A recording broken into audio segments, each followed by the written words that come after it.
সাল্লাল্লাহু আলাইহি ওয়াসাল্লাম বলেন, قال رسول الله صلى الله عليه وسلم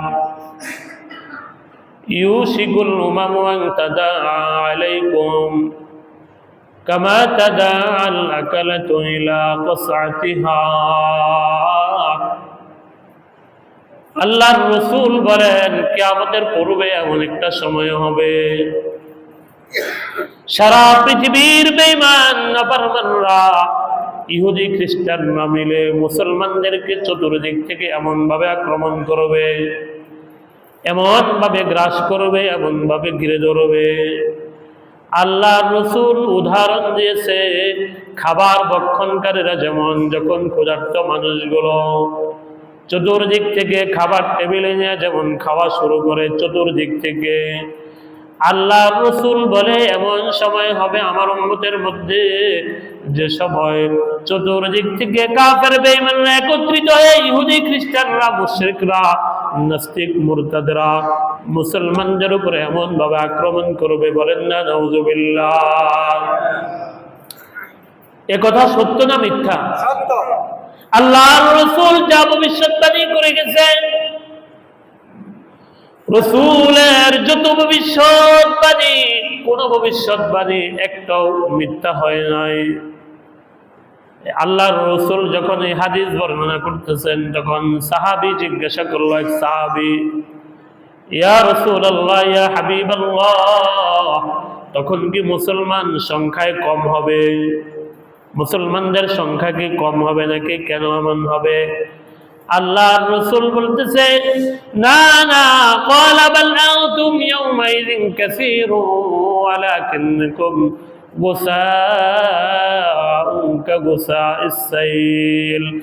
আল্লাহর রাসূল বলে, না না হে আমার সাহাবীরা, তখন মুসলমানের সংখ্যা কম হবে না, মুসলমানের সংখ্যা অধিক হবে।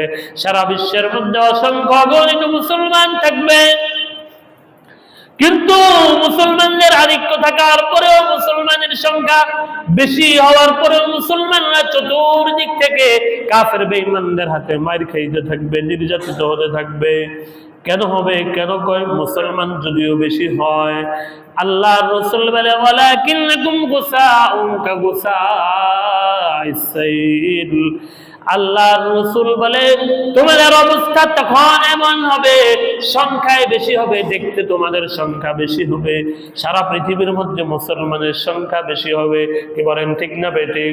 এখন পৃথিবীতে সবচেয়ে মুসলমানের সংখ্যা বেশি, প্রায় 200 কোটি মুসলমান, ঠিক না বেঠিক?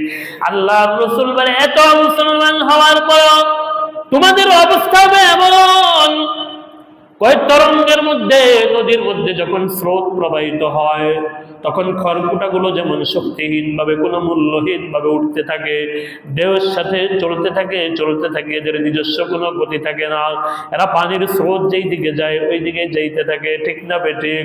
এই খড়কুটার, আচ্ছা বলুন তো দেখি, নদীর মধ্যে যখন জোয়ার আসে, স্রোত আসে, তখন খড়কুটা ময়লা আবর্জনা পানির সাথে চলতে থাকে কিনা?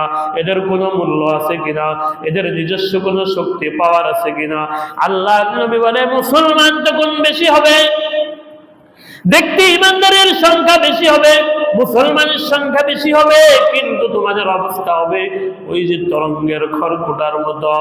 আল্লাহু আকবার। আল্লাহর রাসূল বলে, তোমাদের অবস্থা এমন হয়ে যাবে, এমন অবস্থা হওয়ার কারণে তোমাদের ঈমান দুর্বল হবে।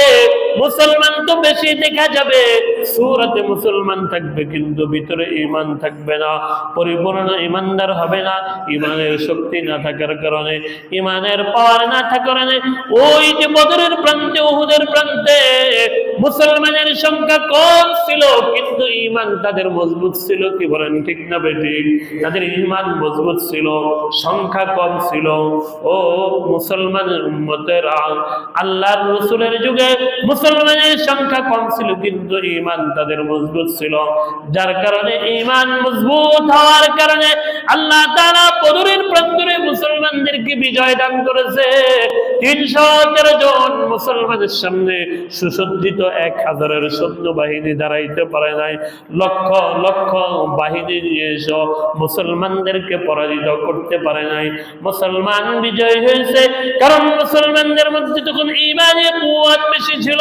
দুনিয়ার স্ট্রং ছিল, মৃত্যুকে তারা ভয় পায় নাই। আল্লাহর রাসূল বলে আর কি হবে? কই তোমরা এমন হবে যে তোমাদের ভয়, তোমাদের ব্যাপারে কাফেরদের অন্তরে কোনো ভয় থাকবে না। ওয়ালা ইয়ানজিআন্নাল্লাহু মিন সুদুরি আদুইকুমুল মাহাবাতা মিনকুম। আল্লাহর রাসূল বলে আর মুসলমানদের ব্যাপারে তোমাদের শত্রু যারা কাফের বেঈমান হবে তাদের অন্তরে কোনো ভয় থাকবে না, অর্থাৎ মুসলমানদেরকে এরা ভয় পাইবে না, কোনো কিছুই মনে করবে না। এরা মনে করবে মুসলমান কিছুই না, মুসলমানদেরকে ধ্বংস করা, মুসলমানদেরকে এরা গোলাম বানিয়ে দিবে, মুসলমান ইহুদি খ্রিস্টানদের গোলাম হয়ে যাইবে, মুসলমানের সম্পর্ক মুসলমানের সাথে ভালো হবে না, ইমানদারের সম্পর্ক ইমানদারের সাথে ভালো হবে না, বেঈমানের সাথে সম্পর্ক ভালো হবে, ইহুদি খ্রিস্টানদের সাথে মুসলমানদের সম্পর্ক ভালো হবে। ঠিক না বেঠিক? এজন্য এরা মুসলমানদেরকে ভয় পাইবে না। কেন ভয় পাইবে না? আল্লাহর রাসূল বলে ওয়ালা ইয়াকযিফান্নাল্লাহু ফী কুলুবিকুমুল ওয়াহন। আল্লাহর রাসূল বলে তোমাদের অন্তরের অবস্থা এমন হয়ে যাবে, আল্লাহ পাক তোমাদের অন্তরে একটা ওহান নামক ভীতি দিয়ে দিবে। তো আল্লাহর রাসূলের সাহাবী বলতেছে ফাকালা